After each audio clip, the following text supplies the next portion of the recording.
Hi, I'm Linda from Barlates Body Blitz. Welcome to my coffee talk. This is my fur baby Minnie.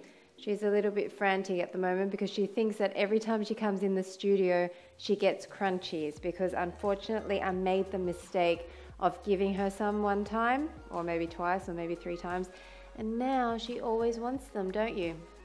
Anyway, so today I wanted to talk to you about mirroring.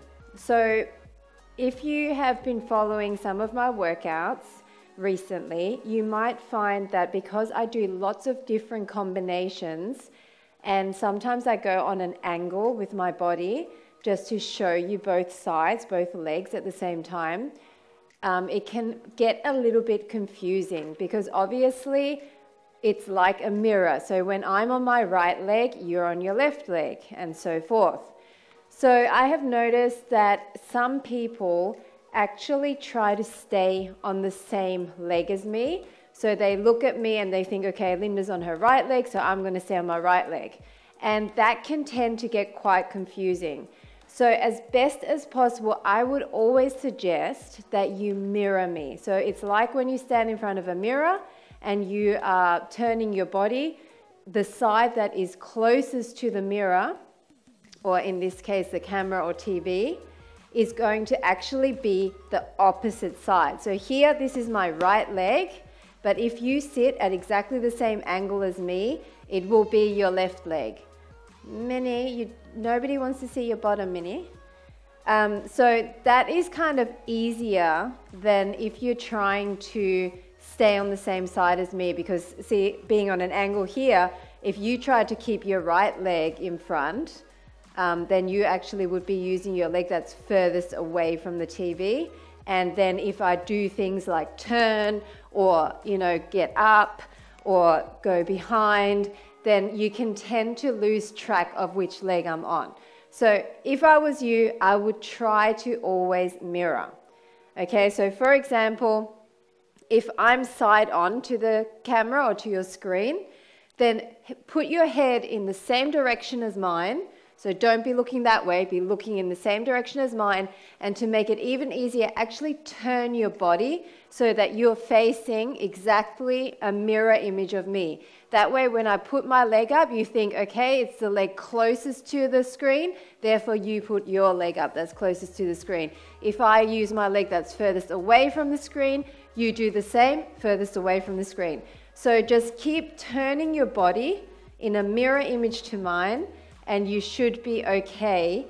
I will sometimes mention things like your supporting leg or your moving leg. I try not to say left or right because obviously your left and right is going to be different to mine. And if you are mirroring, when I say right, you're going to be on your left. Minnie. So I try not to mention left and right. I try to say supporting leg, which is always the leg that has the most amount of weight on it, and moving leg, which is obviously the moving leg. So I try to point as well, so always look out for that. So if I say move your supporting leg, and then I might point at my supporting leg or whatever. So I hope that makes sense. I know sometimes it can be a bit confusing, but to be honest, it doesn't really matter. Even if you get a move slightly wrong and you do the same leg twice in a row, or you do the reps on the wrong side, it does not matter. Because at the end of the day, all that matters is that you're moving. And every time you do the workout, you're going to find that you'll be able to keep up more easily. So I know some of my latest workouts have had some more complex combinations in them, and you might be thinking to yourself, oh, this is just not for me, it's too much. But persevere with it.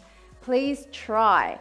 Even if you stay with the easier modification, I always try to show some easier modifications, and I'm about to do another video to show you some modifications you can do if you're not as flexible and you can't get into some of the positions that I use in my more functional training workouts.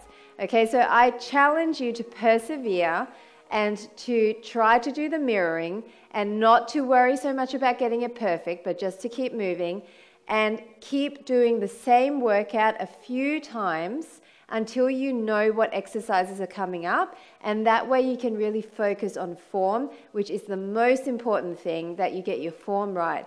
Go slower, take breaks when you need to, and get your form right, and mirror as much as possible because it will be much easier on your mind. The first time you do any workout is always the toughest. So you are going to feel like it's so much easier the second and third time round, because half the time it's the mental thinking that makes it feel so much harder than it actually is. Okay, so I hope this was helpful. If it was, please give me a thumbs up. Subscribe to make sure that you keep up with all of my latest workouts. I've got lots and lots of new workouts coming up, lots of series. And thank you for listening, and I'll chat to you soon. Minnie, you have been meowing the entire time. It's not good, Bubby.